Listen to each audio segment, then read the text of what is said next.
to meet you, Korbyn.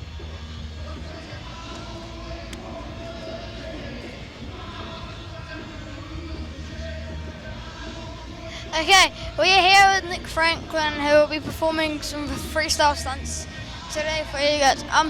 So how did you get around doing freestyle motocross? How did I get around? In my heyday?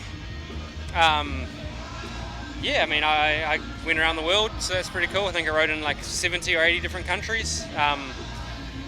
Yeah, so I'm mostly retired these days, so it's a lot smaller of an area to have to cover. Probably when flipping first came, that was pretty scary, but it's one of those things, once you figured it out, it really wasn't that scary. And then I was doing a body varial for a while, which is where your bike stays straight and you do a spin. And yeah, I don't know, I probably did like 30 of them, but I never really got my head around.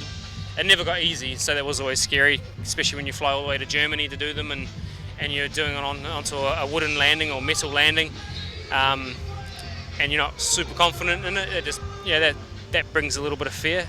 But yeah, for the most part, the more you practice something, the easier it gets and the less fear you have of it.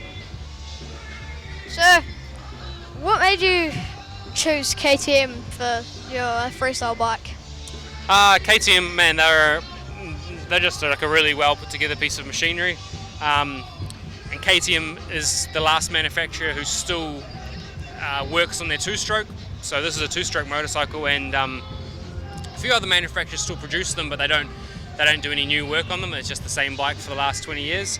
So KTM are always bringing out a new two-stroke every few years. So yeah, I like two-strokes. I'm old school, and yeah, KTM's just for sure the best two-stroke motorcycle.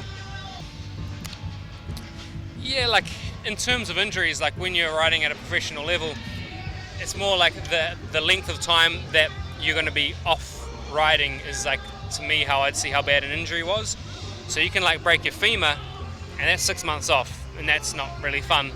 But you can also break this tiny little bone in your wrist, which I've broken both of them, and it's only, you know, it's not the same level of pain or anything, but it's also 6 months off. So so any of those are bad. Plus, when you do ligaments, like you got a bunch of ligaments in your body, and when you do those, it's generally like 6 or 8 months off, and so that's like a big part of the year you have to spend recovering. So to me, that's how I saw an injury was bad, is the time you spent off, not necessarily the pain or the, you know, people always think like breaking bones is the worst thing you can do, but you know, a lot of bones you break, they're healed up enough to ride again in 6 weeks. But yeah, like I say, if you do like a ligament or a big bone, then you're off for 6 to 8 months, and that was more painful than the injury itself. So what was practice like this afternoon with the windy conditions?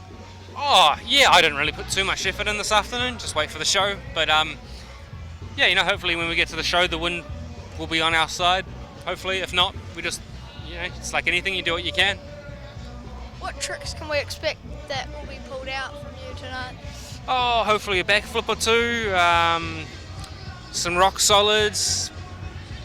Yeah, just my best stuff that I can bring on the day. Alrighty, thank you for your time. No worries, mate. Cheers for the interview.